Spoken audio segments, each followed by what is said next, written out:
Thank you very much, Chair. I just want to start by acknowledging certainly this has been a tough file for me to get to know and understand because it is pervasive. It's extremely problematic, especially when we have, new builds that are getting driveways widened. We have people who bought a house 10 years ago whose driveway was widened in 2012. There were different policies at different phases and times. And so we're dealing with an issue where there are selective people who are being enforced based on our system of bylaw. There are other people who are not being enforced. There's a perception that this is an unfair process. There is the reality that there are flood risk issues that go into communities where we see the whole of 7 townhouses in a row have their front yards paved. We have the reality that widening driveways leads to a reduction in on-street parking capacity. But we also have the reality that there are some mechanisms to actually do this legally and legitimately and appropriately. It's just the problem is that oftentimes it's not done so. So that's my long-winded way to say thank you very much to the whole team that looked at this complicated piece. It would have been my preference to have seen kind of one omnibus that dealt with this whole thing. But I do recognize that it's complex. I do recognize this is the first step in looking at a licensing process that will allow some level of accountability in a world where it's a bit the Wild West and we don't have that accountability. So here's my question. We have this report, which you're looking for committee to approve. We're going to move forward with a licensing regime. Later this fall, we have the zoning bylaw that's going to come forward, which will inform this process. We're also going to have the private approach process, which will inform this process. It would be my assumption that it would be kind of a natural fit in maybe 18 months or 2 years or something like that. Once those two key documents that will inform this come into effect, that we'll do a reassess to see if the actual licensing permitting process is a requirement, given that there may be other regulatory components that come out of those other reports that might actually solve the broader parts of this problem.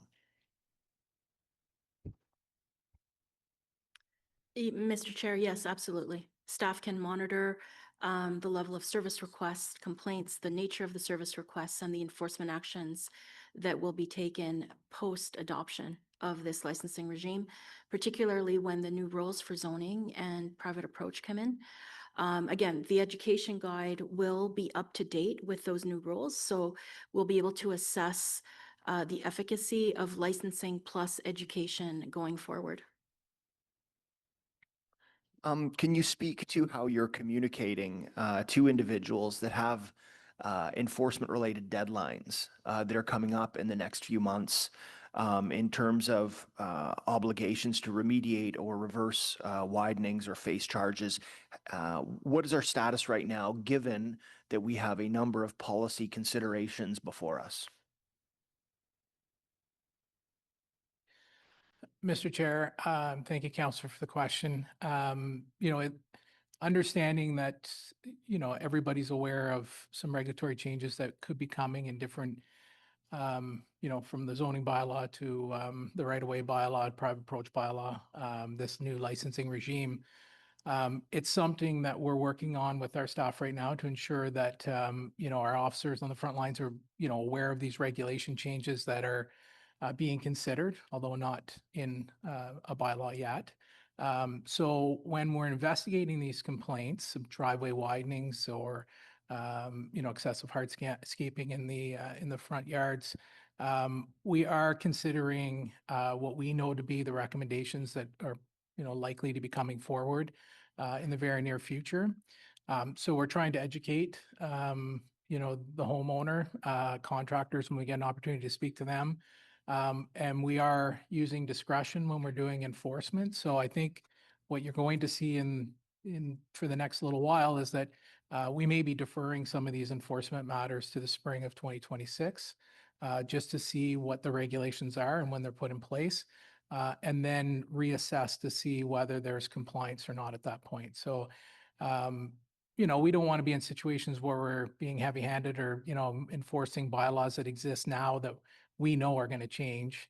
And then asking somebody to reinstate their front yard when we know that that's likely going to be permitted come, the end of Q1 next year. So those are all things that officers are, using their discretion and doing that assessment while they do their investigations. So we're still taking the complaint, we're still investigating.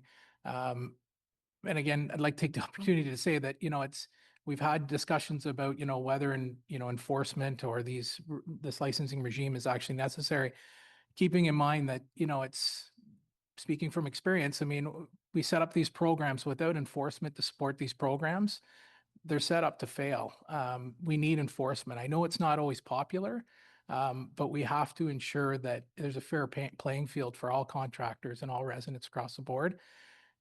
We are, a complaint-based service, and that's, but as recently with all the stuff in the media, it's, we get more and more complaints. So to answer your question specifically, yes, we're taking all that into consideration and we're using discretion. So there's, unless it's an obvious violation that we know is not going to change come Q1 next year when the new regulations come into play, we're holding off on enforcement action. Thank you very much for that. And I'll just reaffirm that this policy has pinched many, like hundreds of people in my ward alone. And I very much appreciate the attention and care that's gone into this complex process. And I will continue to work with you over the coming months as we mature those other policies in order to get to the best place. Thank you very much, Mr. Chair.